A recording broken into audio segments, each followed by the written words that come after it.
სახელითა მამისათა და ძისათა და სულისა წმიდისათა. ადამიანს მრავალი რამ განასხვავებს ცხოველისგან.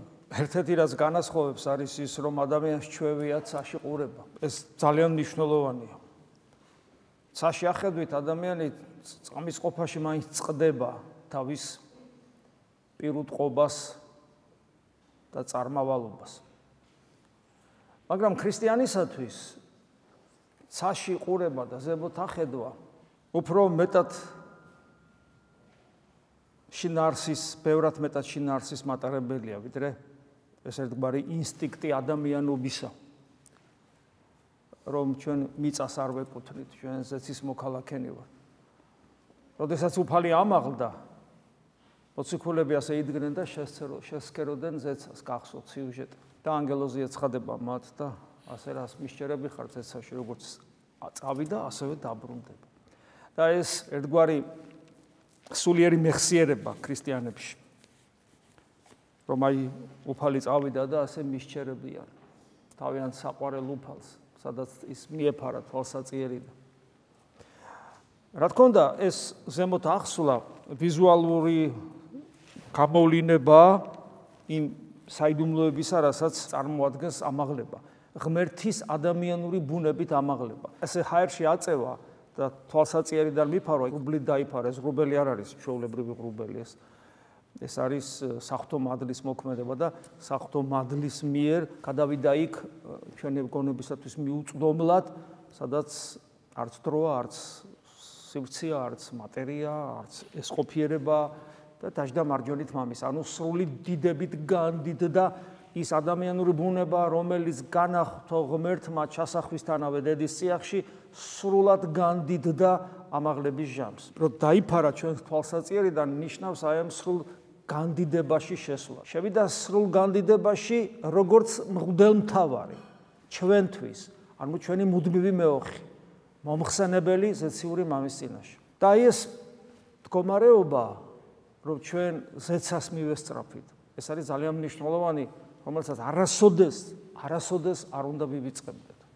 პავლე მოციქული მერე იტყვის ეფესელთა მიმართ ეპისტოლეში, თუ არ ვცდები, რომ ზეცაში დაგვსხა უკვე უფალმა, იმით რომ მან ეკლესია რადგან დაარსა და ეკლესია რადგან არის მასთან საიდუმლოებრივად, ევქარისტიული საიდუმლოება ეგულისხმება, საიდუმლოებრივად შეერთებულ ადამიანთა ერთობა და ამიტომ ჩვენ წარმოვადგენთ მის სხეულს, ეკლესია მისი სხეულია, ხოლო ის თავად თავია და რადგან თავი მარჯვენით მამისაა, სხეულიც პოტენციაში ყველანი იქ ვიმყოფებით.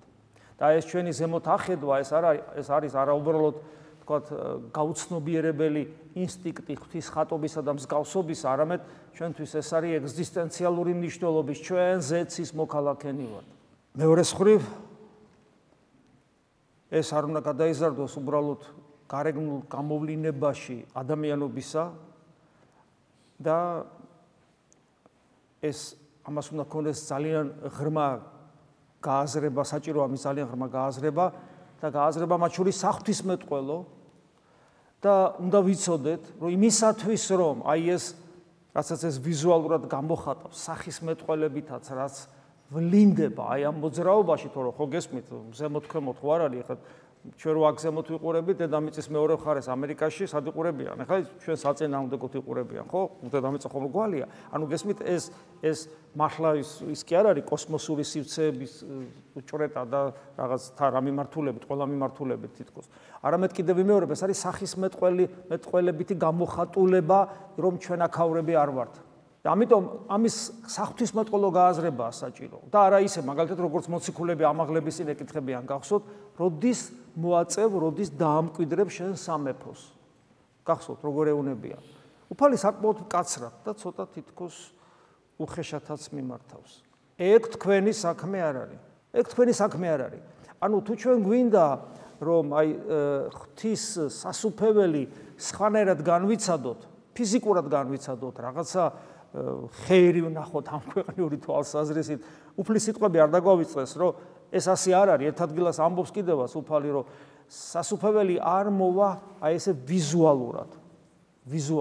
და დავინახე, აჰა, სასუფეველი მოვიდა. და მე გვეუბნება, რომ ის თქვენშია. თქვენში, ანუ ის რისკენად ჩვენ მივისწრაფით, რომელსაც ჩვენ გამოვხატავთ ინსტინქტურად, აი ასე იქ გასასვლელი ტრანსცენდენტულ ყოფიერებაში გასასვლელი სინამდვილეში ის გასასვლელი გზა არის ჩვენ შიგნით, ჩვენს გულში, ჩვენ შინაგან იერუსალემში. როცა ჩვენ ღვთის ტაძარი ხდებით.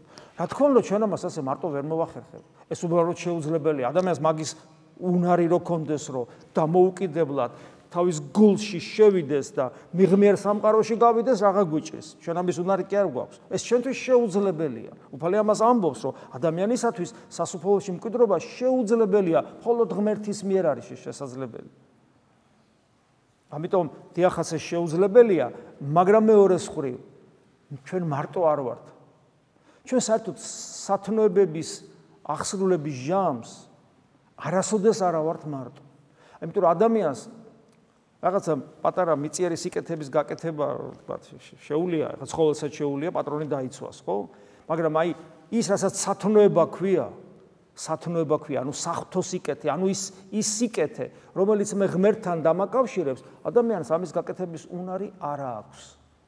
არც ლოცვის, არც ღმერთთან ზიარების, ჩვენ რო პირს გავაღებთ და სიწმინდეს ვიღებთ, ამით ავტომატურად ღმერთთან ზიარება არ ხდება. ადამიანს არ შეუულია ქრისტეს მიბაძოს, მიემსგავსოს. ადამიანს არ აქვს უნარი, რომ ღვთისტაძარი გახდეს თავისთავად. ადამიანს არ აქვს უნარი ნამდვილი სიყვარულით უყვარდეს. ადამიანს არ აქვს უნარი მართლა ნამდვილი ქრისტიანული რწმენა ჰქონდეს. ადამიანს არაფერი არ შეუძლია. ის, რასაც ქრისტიანული სათნოებები ქვია. იმიტომ რომ ყოველი ქრისტიანული სათნოება, სიმშვიდე მათ შორის და ასე შემდეგ, ყოველი ქრისტიანული სათნოება ეს თავად ღმერთია. ჩვენში, თუ ღმერთი არის ჩვენში, მაშინ ყველაფერი შეგვიძლია. თუ ღმერთი ჩვენში არ არის, ჩვენ არაფერი შეგვიძლია.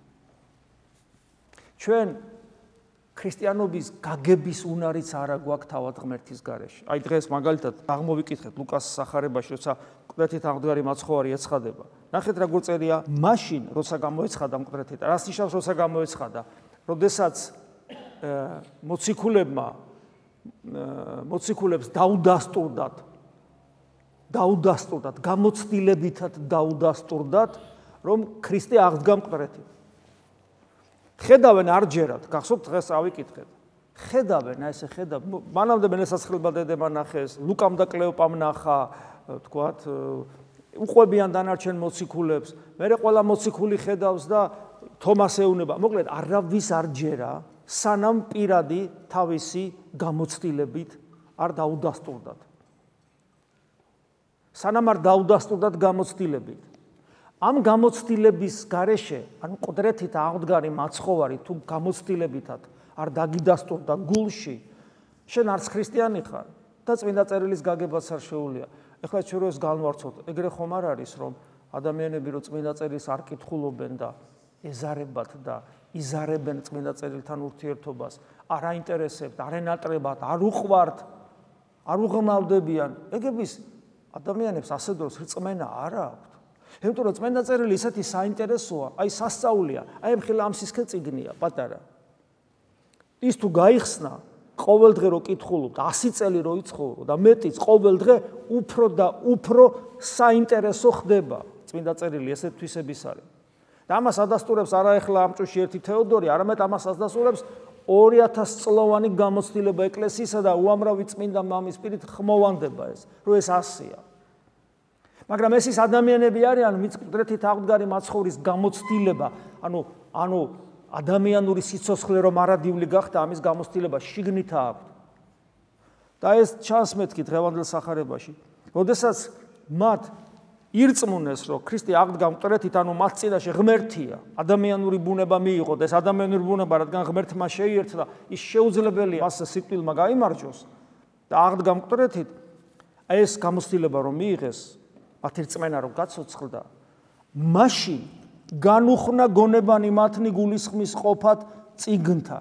მხოლოდ მაშინ არის შესაძლებელი წმინდა წერილის გაგება, როდესაც ჩვენს გულში მუდმივი მოწმობა გვაქვს, ბეჭედასმული, რომ დიახაც ქრისტე არის ღმერთი და ეს იმაში ვლინდება, რომ მკვდრეთით აღდგა. ეს გამოცდილება ჩემშია, არა ლოგიკურად, არა ნივთიერად, არამედ შინაგანად, ჩემი შინაგანი მისტიკური სიღრმით ვიცი მე ეს. და არა თუ ვიცი, არამედ თავად ჩემშია ის, ვინც კვეთით აღდგა. ეს არის ქრისტიანობა. ამის შემდეგ განუმარტავს თქვამათ, რამე თუ ესრეთ იყო ჯერას ვნებად ქრისტესა, აღდგომად კვეთით მესამესა დღეს, ანუ მთელი საღვთო ისტორია. დაწყებული პრინციპში დაბადების სიგნიდან, რომ პირველად ესე იგი ღმერთმა რომ შექმნა ცა და ქვეყანა, დამთავრებული აპოკალიფსით, ეს უზარმაზარი კორპუსი წიგნებისა, რომელიც არის საღვთო გამოცხადება, ამის შესახებ ჩვენ დაფარულია ჩვენთვის, ამას ვიგებთ მხოლოდ მაშინ, როცა ჩვენში ღმერთი იწყებს ცხოვრებას და მოწმობა გვაქვს უმტკიცესი, რომ ქრისტე არის ღმერთი. თუ ჩვენში ეს რეალიზდა, მაშინ ჩვენ ვიწყებთ მოქმედებას, იმიტომ რომ შეუძლებელია ადამიანი იყოს მორწმუნე და მის ცხოვრებას ეს არ დაეთყოს. ხშირად მithქვია ხოლმე ადამიანები რომ მოდიან სასაუბროდ, მეუბნები აი შენ ხარ მორწმუნე საკუთარ თავს თვლი მორწმუნედ. რა განსხვავებაა შენსა და ურწმუნოს შორის? ამას ვეუბნები იმ ადამიანს, რომელიც ამბობს რომ არ მორწმუნე, მაგრამ ცხოვრების წესი ისეთი აქვს, როგორც ურწმუნოს. მოიხედე მეთქი, ნახავ უამრავ ადამიანს, ხო შენნაირს, შენ ახლობელს და დააკვირდი ერთნაირად ცხოვრობთ. ზუსტად და რა შევლინდება შენი სარწმუნოება? როგორ შეიძლება ადამიანი, რომელიც ფიქრობს, რომ ღმერთი არ არის და საერთოდ ეს თემა დახურულია მისთვის, და ადამიანი, რომელმაც იცის, რომ ღმერთი არის და გარკვეული ძალვა და შიში აქვს მის წინაშე, ერთნაირად ცხოვრობდეს. როგორ შეიძლება ეს? ეს ხო ნიშნავს, რომ ამის რწმენა ბუტაფორია და არც არაფერს არ წარმოადგენს. იმიტომ რომ თუ ადამიანი მართლა მორწმუნე ხდება, ის იბადება მეორედ, სხვა ქმნილება ხდება, მისი განღმრთობის პროცესი იწყება, რომელიც დასრულდება თითოეული ჩვენგანის ამაღლებით. გაიხსენეთ პავლე მოციქული რას ამბობს? როცა უფალი დიდებით დაბრუნდება, ცოცხლები გარდავისახებით, ანუ იმ სხეულს შევიძენთ, რა სხეულიც ქონდა მკვეთრით აღდგარ მაცხოვას. ხოლო მიცვალებული აღსდგებიან, ანუ გარდაცვლილი სულები შეუერთებიან თავიანთ სხეულებს და მათ ექნებათ ასევე ის სხეული, რომელიც ქონდა მკვეთრით აღდგარ მაცხოვას. და ყველანი აღვიტაცებით, აი როგორც დიდი მზე რო გამოჩნდება მოკლედ, ჩვენ როგორც პატარა მზეები თუ ცხონდებით, დიდი სისწრაფით აღვიტაცებით მისკენ, მისი მიმართულებით და მარადის მასთან ყოფობას დავიწყებთ. ესე ხსნის ლამაზად პავლე მოციქული უფლისდიდების დაბრუნებას. აღვიტაცებით და რა სტატუსით ხშირად გვითქვავს მისი შვილის სტატუსით. და საერთოდ აი აქ უნდა ითქვას, რომ ქრისტიანთა ძალიან დიდ ნაწილს, მე ადრეს ორი სიტყვით ამას შევეხე, ძალიან დიდ ნაწილს აქვს ცუდი დამოკიდებულება საკუთარი რწმენისადმი. ისინი აკნინებენ ქრისტიანობას თავის თავში და ისინი ქრისტიანობას ჩვეულებრივ რაღაცა რელიგიურ სისტემად გადააქცევენ. და სინამდვილეში და რაღაც წესების შესრულებად, მცნებების შესრულების რაღაცა კომპლექსად აქცევენ და თუ ამ მცნებებს ასრულებ, მაშინ რაღაც ცუდი შეიძლება აღარ დაგემართოს და ცხოვრებაშიც რაღაც წარმატებები გექნება ღვთისგან. აი ასე აკნინებენ ქრისტიანობას. მაშინ როდესაც ქრისტიანობა მოგიწოდებს, რომ გახდე ღვთის მსგავსი და პირდაპირ გაგებით ქრისტესნაირი უნდა გახდე და იოანე მოციქული გახსოვთ როგორ ამბობს, ხო ხშირად ვითქვავს, რომ თუ ცხონდით და წარვსდგებით მის წინაშე დავინახავთ, რომ ისეთები ვართ, როგორც ქრისტია. არა რომელიმე წმინდანი, არამედ როგორც ქრისტია. და მის მარჯვნივ დავждებით, როგორც თავად ძიცეციური მამის მარჯვნივ. ღმერთნი უნდა გახდეთ, თქვენ უნდა გახდეთ ღმერთები საღვთო მადლით. ყველაფრით მსგავსი ღმერთისა, გარდა იმისა, რომ ღმერთი არსებით არის ღმერთი და თქვენ იქნებით მადლით ღმერთნი. და ღვთისშვილად წოდებულ იქნებით არა სარიალ სიტყვად, არამედ ნამდვილად, იმიტომ რომ თქვენ და ღმერთს საერთო ენერგია გექნება, საერთო ენერგიით ყოფიერებთ. ეს წმენა არის ქრისტიანული წმენა და ვინც ამას არ ფიქრობს ასე, ვინც ამას გავრბის, ვინც ამას უგულებელს ყოფს, ვინც ფიქრობს, რომ ეს დიდი მამების და დიდი ადამიანები, მე ცოდვილი, ეს არ არის სინანული, ეს არ არის სიმდაბლე, როცა ადამიანი არა, მე ამ თემებზე არა. მე ხა უბრალოდ რაღაცას. ეს მესაც შემილია, მე თავდაბალი ადამიანი ვარ, მე ერთი სადღაც იქ მივეგდო სადღაც. ეს არის ასკეტური თავდაბლობა, კი ბატონო. სასუფეველის კარიბჭესთან დამაგდო ნეტავი, ან კიდევ წმინდა მამებთან წაგვიკითხავს, რომ ძაღლზე და მწერზე უარესი ვარ. ეს არის ასკეტური თავდაბლობა, წმინდა სოფრონ სახაროვი ესე ამბობს, ასკეტური თავდაბლობა, რომელიც ყველას ჭირდება.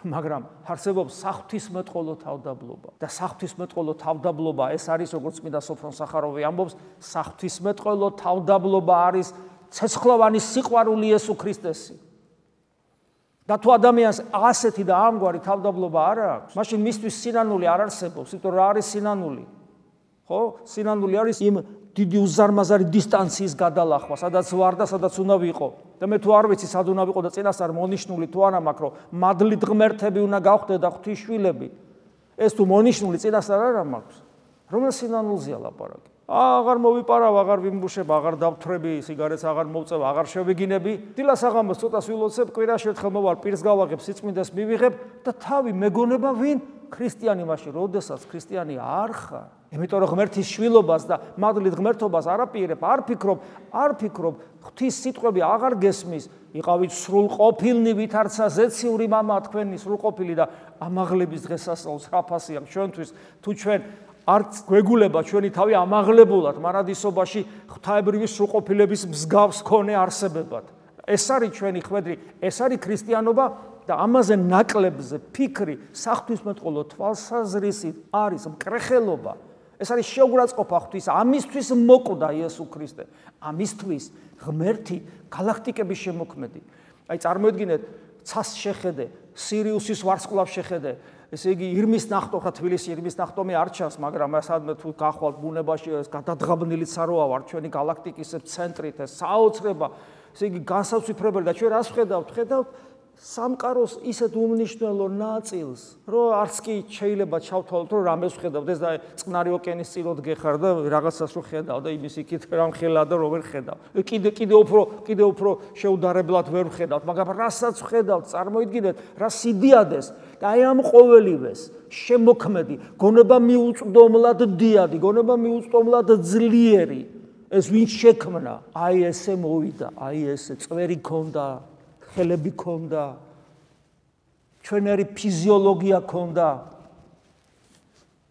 გესმით რას ნიშნავს ეს ეხლა როგორ შევადარო და უცებ რო გითხრან რომ იცი რა აი ღორი რო დაინახო წუმპეში და შე რო გითხრან რომ ეხლა ღორის სხეულში უნდა შეხვიდე და ღორი უნდა იყო ცოტა ხანი ან სულ როგორი საქმე ეხლა მე ადამიანს და ღორს კი არ ვადრი მაგრამ თუ ჩემსა და ღორს შორის ერთი საშინელი დისტანციაა რომ გულიამერევა ეს ღორი ან მაიმუნი როგორ გავხდები წარმოგიდგენია დისტანცია ღმერთსა და ქმნილებას შორის უსასრულო და ისეთი დისტანცია ნუ პრინციპში ადამიანსა და ცხოველს შორის უსასრულო დისტანცია შენთვის და ჩემთვის გახდა ეს და მე რა ძნელია ჩასახვისთანავე დედის სიახში დევნა დაიწყო მისი და მთელი ცხოვრება მისი დევნაა მისი არავის არ ესმოდა მისი ყველა შეურაცხყოფდა სახარება ხო იცი ხო კითხულობ აი ეს მდგომარეობაა კუფალს და ერთხელ აღმოხდა კიდევაც როდემდე ვიყომე თქვენთან როდემდე თავს ვიდებდე თქვენსას წარმოიდგინე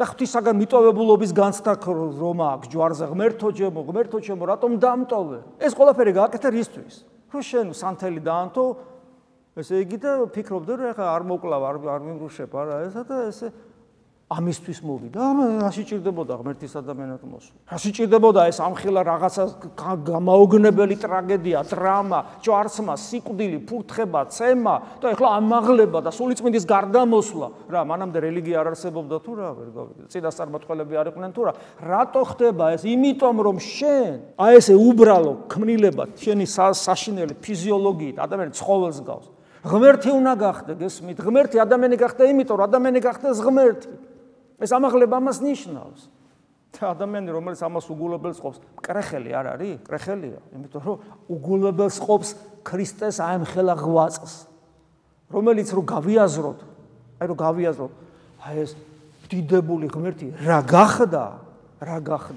და მე ისიც რაც გახდა იმასაც ვეცით და ვაფურთხეთ ცემე და მოვკალით და დღემდე როგორ დასცინია სამყაროში ქრისტეს სამწუხაროდ საქართველოში და ეს რო გაიაზრო ბოლომდე გული მოგიკვდება ცრემლად დაიღურები და ამიტომაც წიტიროდნენ წმინდა მამები იესოს სახელს ახსენებდნენ ცრემლად იღურებოდნენ ამიტომ ეს ისეთი რაღაცა გააკეთა ღმერთმა ჩვენთვის და ამ დროს ჩვენ ვიყოთ პასიურები ღმერთმან უკნას როგორც ადამიანი ამ ყველაფერს გააცნობიერებს შეუძლებელია რომ მან მოქმედება არ დაიწყოს და წერია და ქადაგებად სახელითა მისითა სინანული მოტევება ცოდვათა ყოველთა მიმართ წარმართა, ანუ მოქმედებაზე გადადის ადამიანი და იწყებს ქადაგებას. ეს ქადაგება შეიძლება სიტყვიერი სულაც არ იყოს, ცხოვრების წესით ქადაგებს, ნათელი ხდება ამას ოფლისა. ახალქმნილებად იბადება ადამიანი.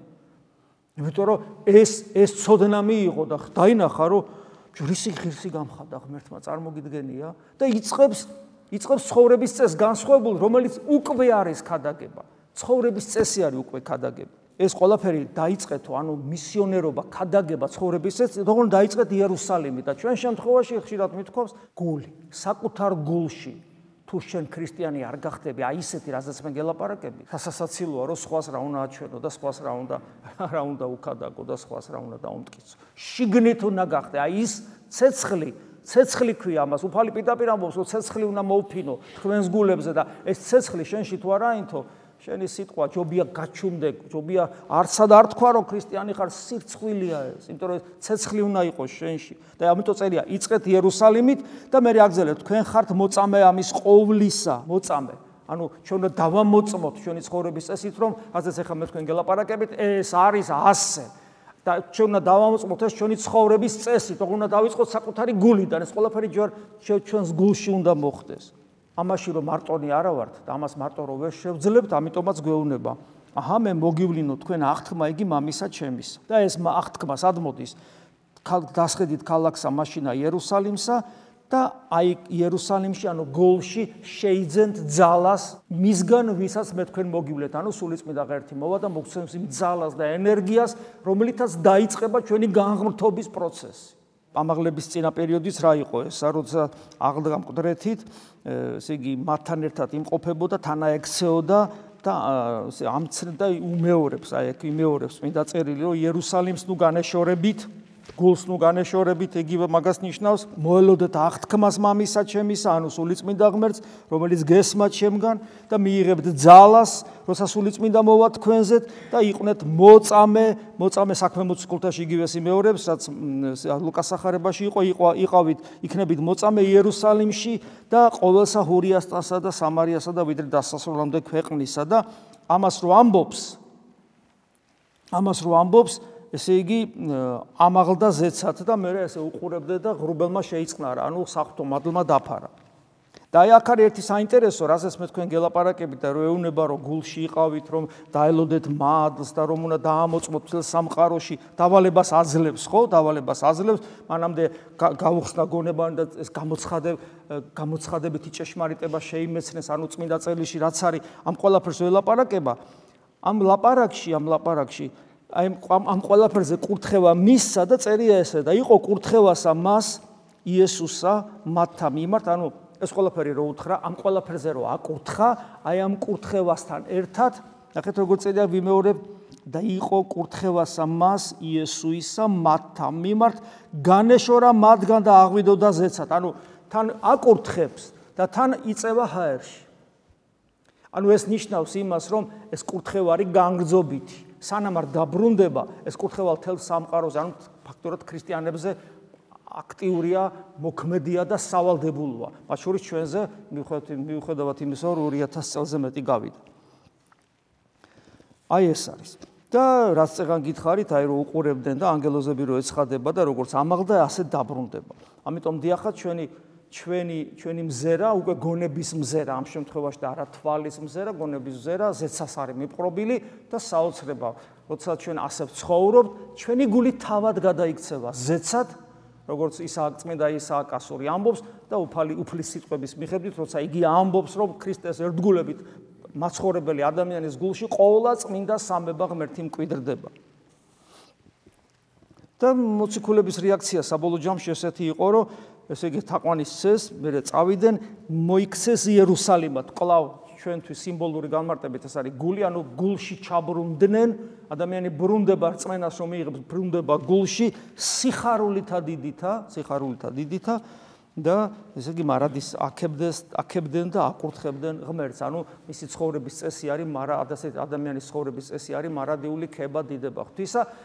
ეს ყველაფერი ნახეთ როგორ სიხარულით აკეთებს, ქება, დიდება, რა თქმა უნდა, ეფუძნება ასევე ადამიანის სრულ გაცნობიერებას და გააზრებას საკუთარი დაცემული ბუნებისა, თავისი სინანულით, თავისი მგლოვარებით, ცოდვის გამო და ასე შემდეგ, თავისი მორჩილებით, საღვთო განგებულებისა, სიმდაბლით, დიდსულოვნებით, ციფაქიზით და ასე შემდეგ, რაც ქრისტეს დარით თვისებებია და ყველაფერი მთლიანობაში ეს განაპირობებს იმას, რომ ჩვენ ხვდებით, რას ნიშნავს იყო ქრისტიანი, ჩვენ დღესაც მივხვდებით, რას ნიშნავს ამაღლების დღესასწაული და კიდევ ერთხელ დღევანდელი დღის მიერ მოტივირებული ხვდებით, რომ თუ აქამდე ცოტა ფერხდებოდით, უფრო მეტად შემოუძახოთ საკუთარ თავს და უფრო მეტად დავიწყოთ ის ცხოვრება, რასაც ქრისტიანული, ქრისტეს ერთგულებითი, ქრისტეს სადმის სიყვარულით ახსავსე ცხოვრება ქვია. ამინ. მადლი უფლისა ჩვენისა იესო ქრისტესი და სიყვარული ღვთისა და მამისა და ზიარება სული საწმინდისა იყოს თქვენ ყოველთა თანა. ამინ.